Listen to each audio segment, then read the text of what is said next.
Welcome to this segment of the virtual field day up here in the mountains of western North Carolina.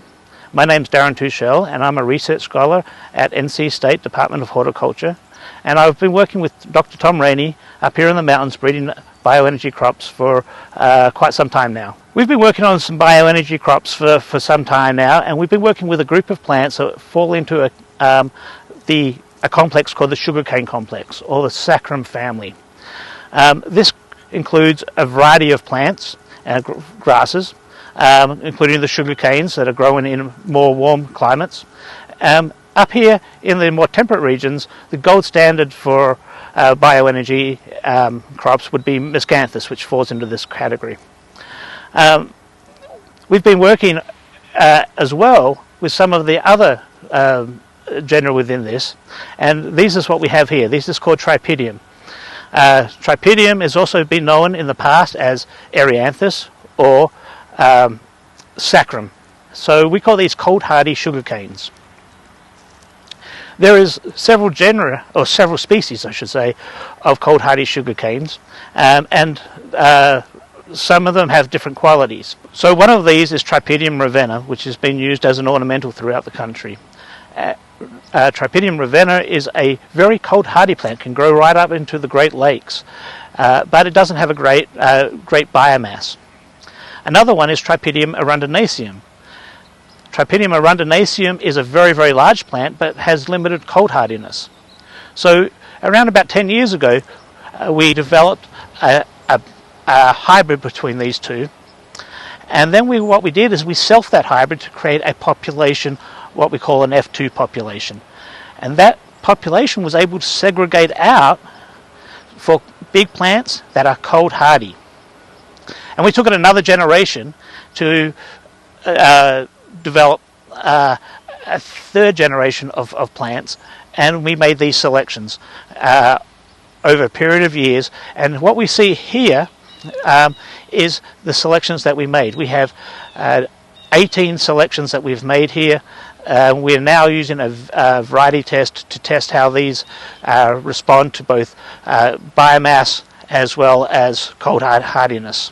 What we are finding is that if we look at a graph, that we'll find on the bottom axis we have our clone, and we have on the y-axis we have our biomass yield, that compared to our stock standard plant that's used in the bioenergy fields, Miscanthus giganteus, we're getting up to 1.5 or two times the increase in biomass yield as we do to the Miscanthus giganteus.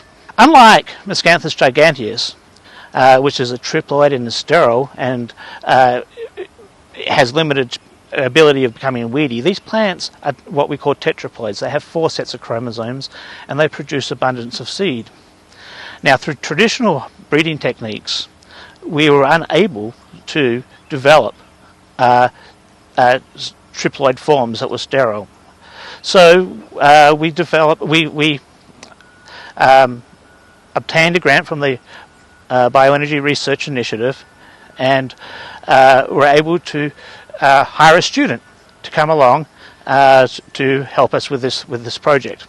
The student is Dr. Nathan Marin, who just recently in September completed his PhD program that was funded through BRI, and he was working on different mechanisms, more molecular mechanisms, on how to develop sterility.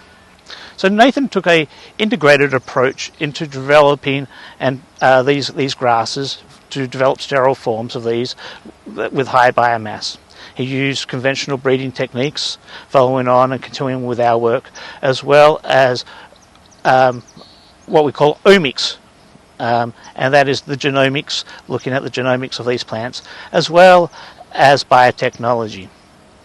Nathan did a sort of an amazing thing. He sequenced the entire genome of one of these plants here to actually try to identify specific genes involved with seed formation and flowering. The next step to that was to develop protocols where we could do gene editing with these. And he is working towards developing what we call tissue culture procedures to regenerate these plants And then we can use gene editing to target these genes that are involved with flowering, and we can prevent seed production. This is an amazing piece of work that's world-leading piece of research that was conducted here with Dr. Marin. For future work, these plants here are being trialled in Europe as a potential bioenergy crop with a company called New Energy Farms, and who are interested in expanding the area that these plants are growing in. Also, we are looking at wide hybridizations. These plants all fall in the sugarcane complex and could hybridize together. Since Miscanthus is very cold hardy, we are working towards developing intergeneric hybrids between the Tripidium and the Miscanthus.